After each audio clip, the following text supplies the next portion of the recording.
Good morning, President Fox. Thank you for being here. My name is Jeff Cassidy. I'm from the Autism Channel. And I was wondering if you could tell me whether Mexico, to your knowledge or understanding, is exploring or using any cannabis-related products for the developmentally disabled community, such as the autism, Down syndrome community, and the efficacy of marijuana products. It is. Unfortunately, it is. Martin and myself, we have a foundation by the name of CRISP. We deal with autism, we deal with anything related to the brain, to Alzheimer's, to memory, but more we deal with severe brain damage persons. We attend 200 of them in San Miguel de Allende. We're building a new facility to attend 500, all of them coming from poor and humble families. Now cannabis is part of the Mexican health system after it has been approved for medical purposes.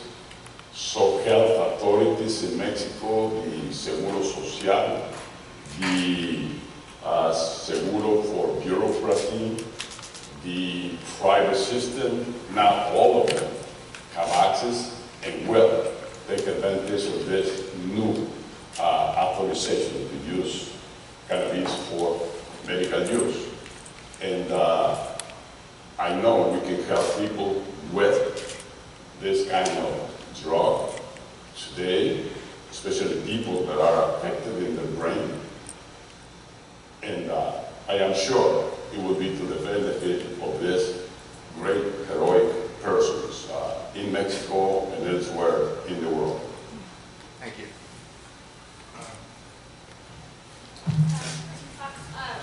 Thank you. What does it mean for Mexico, if the U.S. were to legalize marijuana, or as more states continue to do so here? What is the impact that you foresee for Mexico? Your question is when? What is the impact? What do you foresee happening? How will it impact Mexico?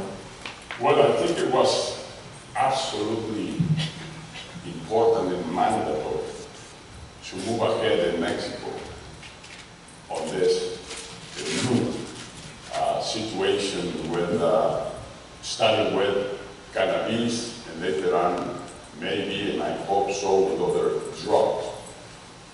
We're partners, United States, Mexico, and Canada. We're solid partners through NAFTA. We've been friends, at least for the last 100 years. We used to be at war before that between Mexico and the United States, but we have built a very strong friendship. We're so tightly together. The great heroes and persons that I admire, Mexican migrants here, that they deserve all the respect in the world, that they should be recognized as being part of the energy of U.S. economy and of U.S. success in the world. You cannot explain the competitiveness of this nation. You cannot explain why General Motors, Ford, Chrysler are back to business after they went broke, back by considering NAFTA. Today, most Fortune 500 corporations are that I call NAFTA corporations. They nourish themselves with the competitiveness of each of the three nations and the three economies, Canada, United States, and Mexico. You cannot separate that because you will pay a huge price and cost. You will lose competitiveness. We will lose being the #1 region of economic power in the world. And I have to say, Mexico is not the little guy in the backyard, like this stupid things. I'm not going to mention his name. We're not the little guy in the backyard. We're not criminals. We're not criminals. We're very proud of what we are. And we are all to the partnership that we have.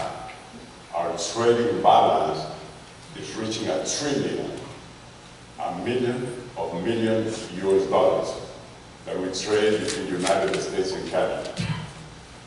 What a nonsense to destroy that trade.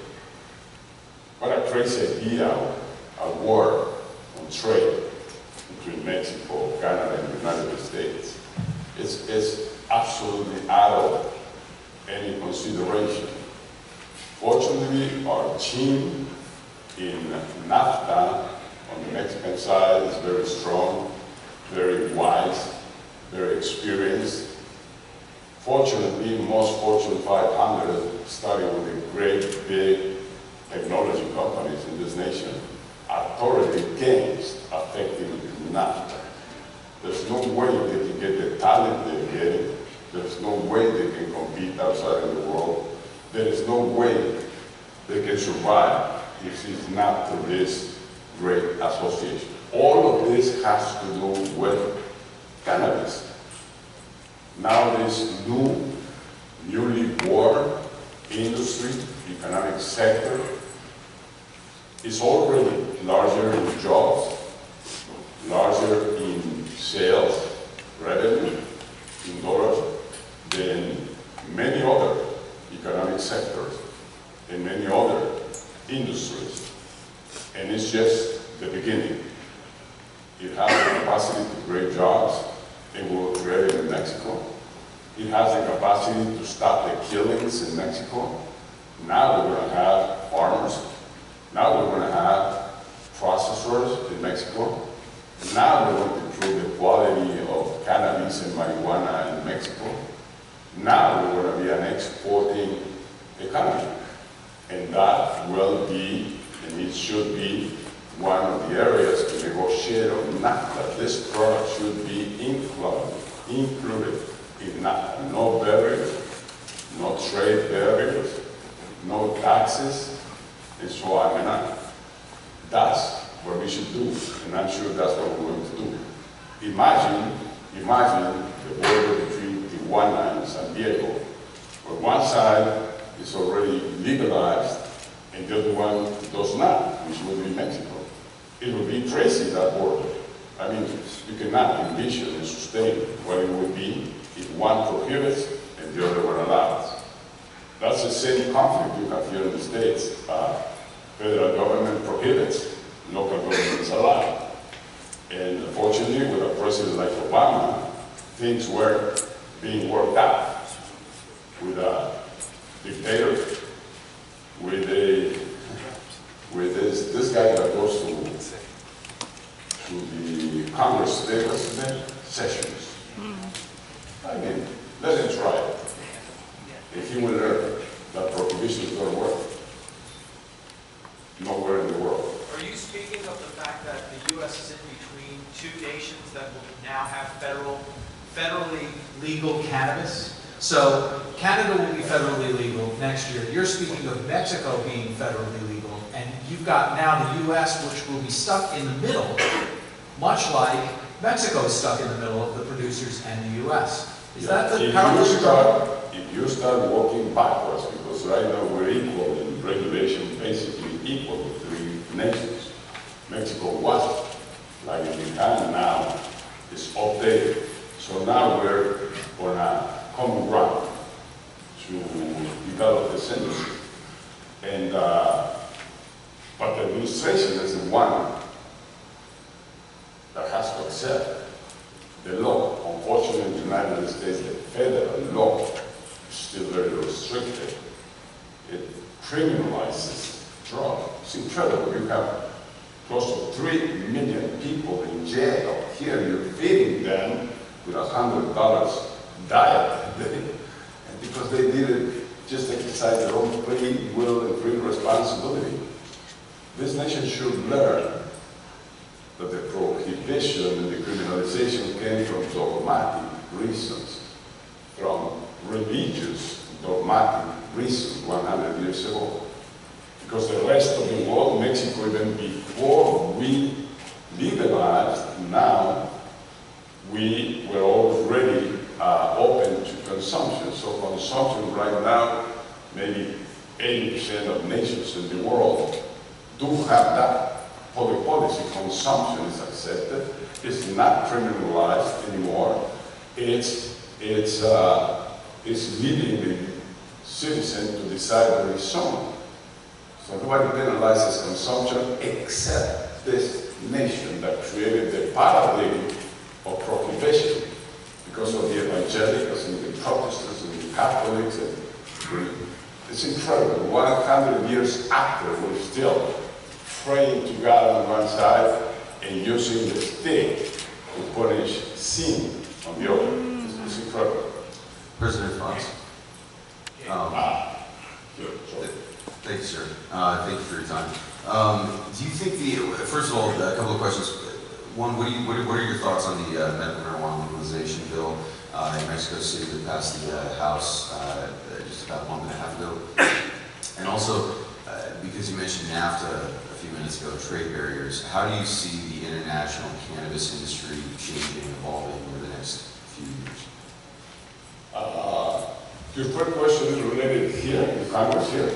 No, in Mexico. In Mexico. In Mexico, it's passed through for Yeah. medical use. It's approved. But it's low THC, is that correct? It's not Yes. like full strength marijuana. It's only marijuana, yes. But it's low THC. It's not regular full strength. So that's why I was don't asking. follow what is that distinction? Just lower potency. More. ¿Alguien habla español aquí? No. Lo siento, mi español es muy malo. It's okay. Just, what do you think about the just how the international cannabis industry is going to change in the coming years? There have been a lot of international partnerships already between U.S. companies and Canadian companies and Uruguayan company, for example. Okay. On the first comment, Mexican law, recent approved law, is very similar, very advanced, by learning from Uruguay, learning from Portugal, learning from Colorado, learning from Washington State. So has the input of best practices and best kind of law. It was very good, the law in Mexico. It was not designed and created only with Mexican thought, but it has and gathers all what the rest have done. So it's very solid. In the rest of the international and the global arena, I think once it happens at a nation state, once it happens in local constitutions or local law, it will happen broadly and internationally. Because what happens is that today's situation of prohibition and criminalization has created international organizations, international cartels that don't respect borders, don't respect law, don't respect nothing. They just move into business, which is very unfortunate. Look at the price we're paying in Mexico. With Calderon's administration, it went up to 160,000 kids killed in the streets. And same thing is happening in Central America, in those countries. And of course, Colombia. Colombia yet has a crime rate that is well over 30 crimes for each 100,000 inhabitants, which is very, very high. Mexico is not there. Mexico is around 20 today. So Colombia, that everybody thinks that they solved the problem, is still there. They have to take their own decisions in the country. They have to legalize. They have to move from prohibition to legalization. Otherwise, there will be this black underground market that the only thing that it provokes is increasing prices of the drug, and it provokes crimes, cartels, huge income. Imagine the income they get here in the United States, well over $50 billion a year, which is the market in the States. It's in the hands of the cartel. Today, fortunately, in Colorado, in Washington, now it's in the hands of government through taxation. And it's a totally different story. Well, international situations, global situations will follow national decisions that are being taken. That's what I think. And more so we have to do within NAFTA, where we have trade agreements. Now, this product has to be part of the trading we do, and subject to the open rules of trading that we have in NAFTA. See, I got it. Go ahead. Oh, thank you. Senor Presidente Fox. For a long time, millennia, different agricultural herbs and flowers have been used for healing. My question is this: why do you call cannabis a drug? As an herb. It's an herb, it has flowers, and you're calling it a drug. There are many things that have been herbs used in naturopathic healing for millennia that are not called drugs. Why do you call cannabis a drug? Good correction. I'm also ignorant sometimes to try. You are correct, I'm going to call it a flower. No problem. No problem. We're talking the issue, not the specifics. We only have time for 2 more questions. I represent the Post News Group, which is the black and brown press, El Mundo and the Post. And what message do you have for the Latino and black community about the disproportionate imprisonment of African Americans and Latinos over the drug thing? And since you see this as a future economic boost, what is your advice to governments about hiring those who have been criminalized and looking for a new start? Yes. Well, the interesting issue, blacks and browns, they're human beings, like we all are. So we should be treated equal.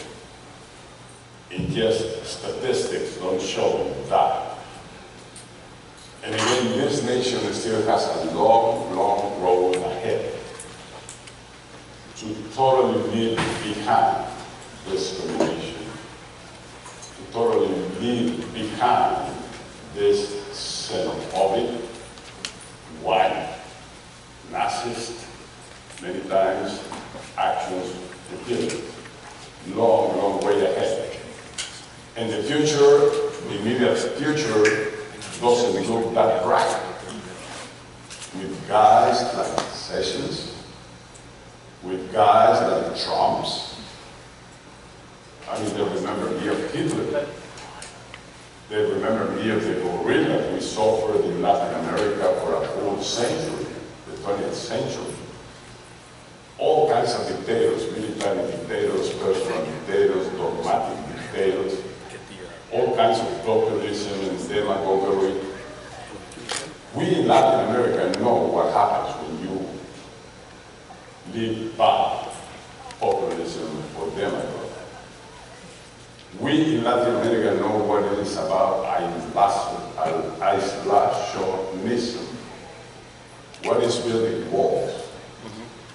What is feeling you are superior? I just envision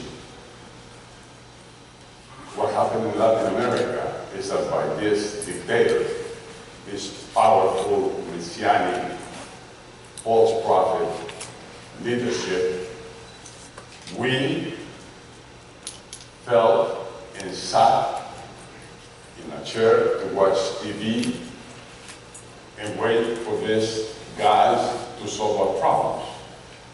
And they promised, they said you're going to have a job. The governments have solved 80% of the economy in Latin America. They said, don't worry, you're going to have help. And governments took inappropriated help and disrupted and brought it to a lousy quality, and the coverage for citizens was not there. So the promises were never delivered. I just would hate to see this nation that is built on this personal philosophy of you go as far and as high as you want. No matter what kind of government you have, either Republican or Democrat, it's on your side your future is. Your future that you build step by step, sacrifice by sacrifice, effort by effort. How can a guy blonde with such a long hair represent this nation? Why he says he's going to make America great?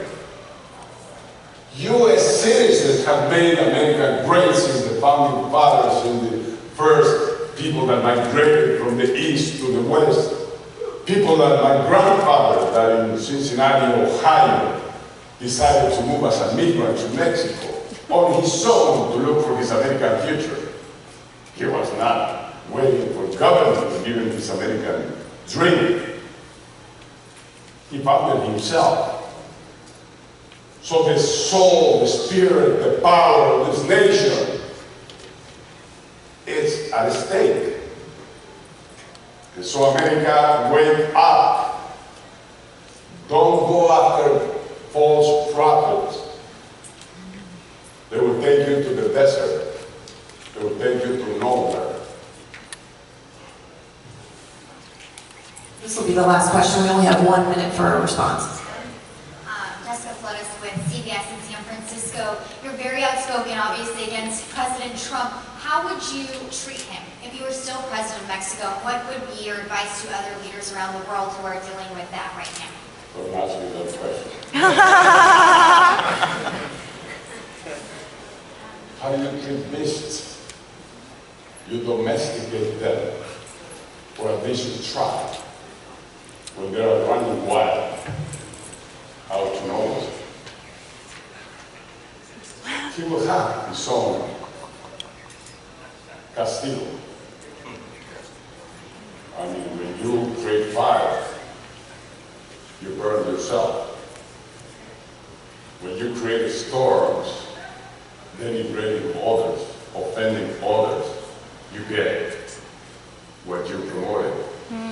He still says, why everybody is against me? Why this fake news? Why CNN? Why CNBC? Why everybody is against me if I'm an angel? How lying. How soberbio. I don't know why this happened. I don't know. But we must all deal with it. The harm is done. We Mexicans already know that we don't have to depend on this nation, although we love this nation so much. So now, Merkel comes to Mexico and says, let's trade among ourselves. And so our President Peña goes to China and now is opening trading doors there. The world is much livelier than the United States. The world has many more Nobel Prizes than the United States has. The world has many more patents and great ideas than the United States has. No single nation today can succeed and be successful by its own. So isolating, building walls. Look at Britain. Oh, they were happy with their Brexit. And they're paying the price. They are paying the price. And May is paying the price, the Prime Minister. Same will happen here. Same will happen here. Look at Venezuela. How sad. In the hands of these criminals, populist leaders like Maduro, like Chavez. 10 years and they destroyed the nation. 10 years and they destroyed an economy. 10 years and they destroyed all jobs, in all manufacturing, in all private businesses in Venezuela. And that's not enough. They're killing the promise, the future of Venezuela is being killed, assassinated on the streets.